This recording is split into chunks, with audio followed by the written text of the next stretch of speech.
Hello class 10th student और class 12th student. Finally class 12th की chemistry है और केमिस्ट्री किस तरीके से रिप्रेजेंटेशन की जाती है, तो उसके व्याप पर मैं एक आंसर शीट लेकर आया हूँ जो कि 2023 के बच्चे ने जिस तरीके से अपने आंसर्स लिख रखे थे। हालांकि 2023 और 2025 के बोर्ड एग्जाम में सिर्फ डिफरेंट इतना है कि थोड़ा सा कहीं ना कहीं एमसीक्यूज बेस्ड क्वेश्चन पेपर पर पैटर्न चेंज हो गया है, वरना आपका सेम टू सेम था। क्योंकि वहाँ पर भी आपके एमसीक्यूज बेस्ड क्वेश्चन थे और यहाँ पर भी आपको एमसीक्यूज क्वेश्चन बेस्ड ही मिल रहे हैं, लेकिन थोड़ी सी कॉम्पिटेशन 10% आपको इंक्रीज इसमें मिल रहा है, बस इतना ही है। तो ये पीडीएफ से आप जो मैं लेकर आया हूँ एक आंसर शीट है, उस आंसर शीट को चेकआउट करेंगे कि क्लास 12 के बच्चे ने जो केमिस्ट्री का अपना बोर्ड का एग्जाम दिया था तो उसमें किस तरीके से उसने अपने आंसर्स लिख रखे थे, किस तरीके से रखा था और 100 आउट ऑफ 100 मार्क्स उसने गेन करे थे, क्या क्या इसकी स्ट्रेटेजी रही और किस तरीके से उन्हें रिप्रेजेंटेशन अपनी नोटबुक का किया। तो बात करते हैं आगे।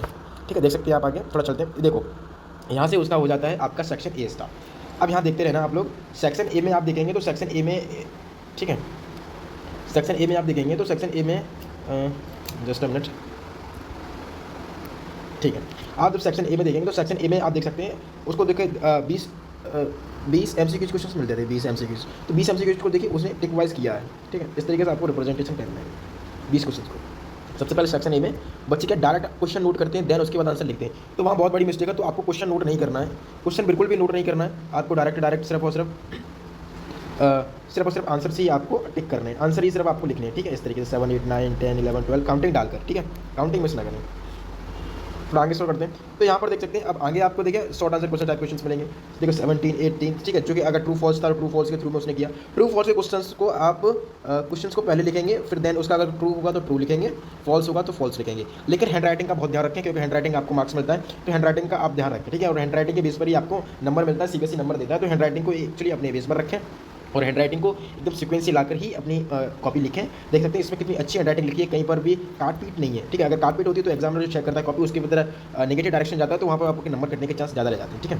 तो आगे बढ़ते हैं। देखिए इस तरीके से थोड़ा और आगे जाते हैं तो इलेक्ट्रिकल केमिस्ट्री देखो 20 क्वेश्चन था, इसमें 20 क्वेश्चन में उसने 20 क्वेश्चन में electrolytes A B is along state buyer and weeks, तो इसमें स्ट्रॉन्ग एंड वीक जो अगर ग्राफिकली थे तो उसने ग्राफिकली रिप्रेजेंट किया है, ठीक है। बहुत सोचे करें अगर कोई चीज़ जिस तरीके से दी जाती है, अगर ग्राफिकली कोई चीज़ आपको दी जा रही है तो आप लोग ग्राफिकली उसको रिप्रेजेंटेशन नहीं करते तो वहाँ भी आपके नंबर कट जाते हैं, ठीक है।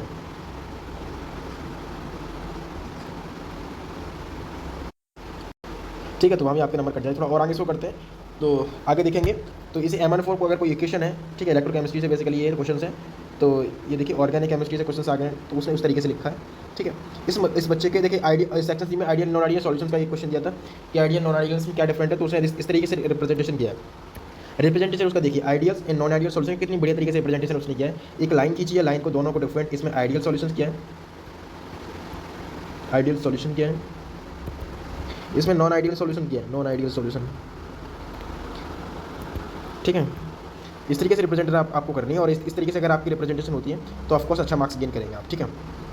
जितना भी हो उतना राइटिंग को सुंदर रखें और अच्छा लिखें, काटपीट ना करें। इसकी कॉपी में मुझे कहीं पर भी काटपीट नहीं लग रही है, कहीं पर भी काटपीट नहीं लग रही है, हर जगह इसको नंबर मिला है और एकदम सीक्वेंस से अच्छा नंबर मिला है। 14 पेपर्स PDF में इसने अपनी कॉपी को एकदम ऐड कर रखा है और 14 PDF में इसने अपनी कॉपी को सिस्टम वाइज सेट किया, ठीक है। तो आई होप कि आपको केमिस्ट्री की नोटबुक समझ में आएगी। तो बेसिकली मेरा समझाने का पॉइंट ऑफ व्यू यही था कि आपको सबसे पहले राइटिंग, हैंड राइटिंग,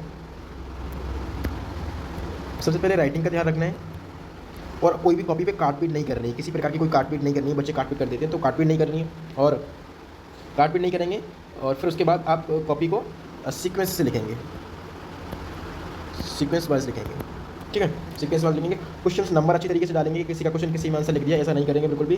पहले उसके क्वेश्चन पेपर में देखेंगे कि कितना क्वेश्चन उसमें रखा है, उसी क्वेश्चन को यहाँ पर पुट अप करेंगे, ठीक है।